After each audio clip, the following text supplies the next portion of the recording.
no, yung mga BGSM League. Meron po tayong Barangay Ginebra San Miguel League na tinatawag. At ang pinuno po niya si Kapitan Percy. So ayan, bossing up dito sa BGSM League. Ano sabi niya, Meg? Ito yun. Oo. Black Tigers, Gold Pagong, Yan Green yung- Hornets, Yan Light yung Blue Final Four. Snails. Oo. Gusto ko yun, gold pagong. Gold Pagong. Pakita mo nga direct. So ito na yung laro nila. So yung quarter-final results. So may results pa ha? Noong March 3, ano nangyari, Meg?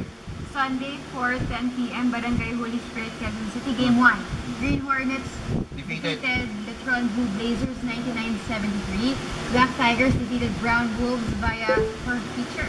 Gold Bagong defeated Red Husky kita mo, 103-94. Light Blue Snails defeated Violet Underdogs 101-91. May team pa agad sa Gold Pagong. Kung gusto mo lumaro dyan, i-invite ako dyan eh. Hindi po pwede. Nakakailangan sila ng celebrity player minsan eh. Mabilis kang maglaro eh.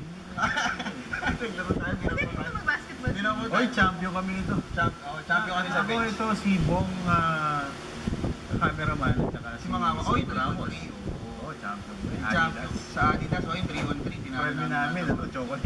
Hindi naman, nanalo tayo ng mga pabango-pabango, tsaka yung t-shirt, diba? Tapos yung sumunod na liga na sinalihan namin ni Dennis, binangko kami ng coach. Ang ganda ng assist ko eh. May labas eh. Upo ka muna. Hindi na nakalaro. Hindi na kami bumalik. Kasi ang biyahe namin ni Dennis, mula dito, pumunta pa tayo ng Rizal Memorial. Di ba, Dennis? Oo. So, Eh, primadonna kami. isipin nyo, bibiyahe po kami mula dito, ha? Magmamanayo pa si Dennis, makikiangkas na lang ako, siyempre, di ba? Pagdating namin yung ibabang cook, di ba? But sana ako magaling yung coach. Ano pangalan nun? Dennis? Oh, next. Oo. Si, ano, Okay, next tayo si Yats Kit Ga. Yaskit Ga.